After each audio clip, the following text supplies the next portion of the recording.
I'm here today with Ed Rigsby. He describes himself as a chief membership evangelist, but he's a real expert on associations and trade associations.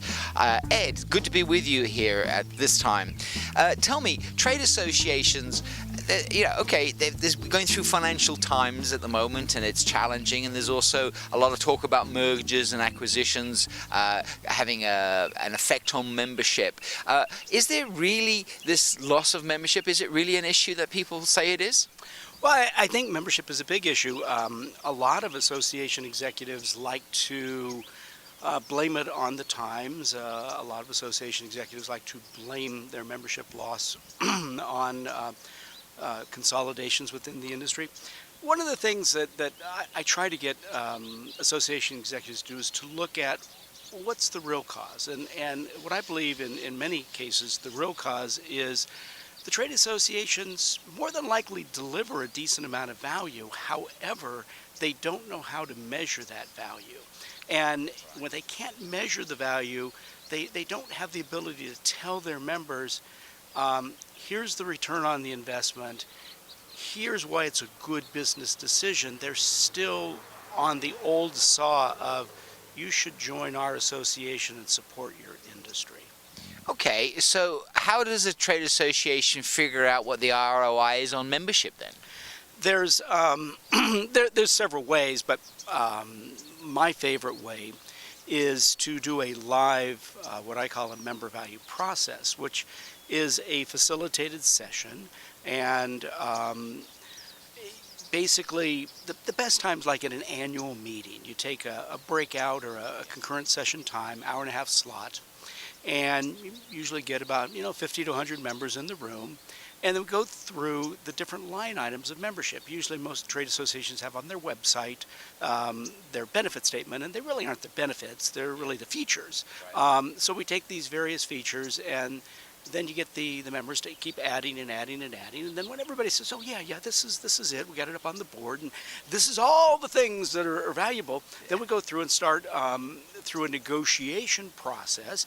And I always tell association staff, don't you be the facilitator, get an outside facilitator.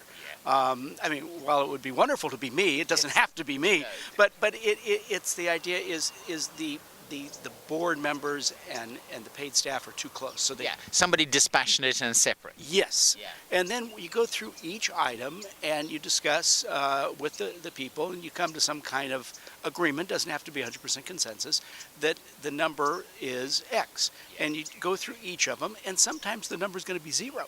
Right. And that actually creates a little bit of stress for the association staff. What do you mean it's 0? But we go through all these, and I always ask or suggest that people put the networking as the last item, because networking tends to be a catch-all. So, as an example, the American Society for Quality hired me to come to their annual meeting 3 years in a row and conduct 2 sessions. At the end of those 6 sessions over 3 years, the members told us that they get $50 in value for every $1 they invest in membership. Right. Not bad. Wow. Not every association gives that much. Now, there's one a mechanical contractor association in the southern part of the country that, it's only 4 times, but still 4 times is a reasonable ROI. Absolutely, and the fact you've been able to measure it is really significant. So tell me, what do they do with this number? I mean, what's going to do with it? We've got a number. What do we do? That I have to admit my brilliance that it took me about 5 years to finally figure out what to do with the number. I was going around helping associations for about 5 years before I finally went to the next step. The next step is actually use it as the cornerstone of a member recruitment process. And what I like to have associations do as a next step. The next step is, once you get the number, then let's build a member recruitment brochure. And I suggest that you go a simple 8.5 by 11 piece of paper, 4-color print both sides, fold it. I give my clients a template on how to do it, but effectively what this brochure is, it has the numbers in it, what the ROI is, all the line items. You tell the people that for every dollar you invest, this is how many dollars you get back. In the brochure you have information on how it serves the individual member, how it serves their company, how it serves their industry. Yeah. So a whole nother discussion is when I talk to association executives that advocacy and legislative work Yeah. generally for the non-member is seen as zero ROI. Yeah. That's a whole nother discussion. Yeah. But this allows, members, because what I'd like for associations to do is to do a member get a member, but member get one member a year. Yeah. Because if a member gets one member a year, Yeah. then they can help, urge them to go to the annual meeting, take them around, meet them. Yeah. They can actually assimilate them.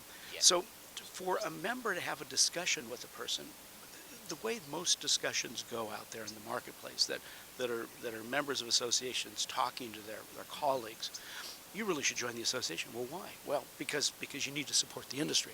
Well, that's nice. Well, I don't really care. Well, why else should I join? Well, we have a lot of networking here. Well, great. What's that mean? Well, we meet people. And then, well, our association, we have good education information. And the non-member says, well, you might have been the repository of the industry's information once, Yeah. but I can get information all over the internet. So that's not a good conversation. Yeah. Whereas if an association builds a real simple member recruitment brochure that's got the actual numbers, Yeah. and I always have my clients title it, Membership is a Good Business Decision. Yeah. Then they can sit down and go, Paul, let me explain to you why you want to join XYZ Association. And I'm going to show you why it's a good business decision for you. Yeah. Let me show you. Our members have told us and that they get this, many dollars back. And I got to tell you, these numbers are a little low. Yeah. See, I'd rather the members say these numbers are a little low because I get more value than this, Yes. rather Yes. than the other conversation. Yeah. And then the members can have a discussion with a colleague and show them, prove to them, demonstrate to them, it's a good, it might be even an excellent business Yeah. decision to join. I love what you're saying, and one of the things I really do like that I want to highlight in what you said there was membership benefit for the individual, for their organization, and for the industry, and being able to differentiate those is quite significant as well.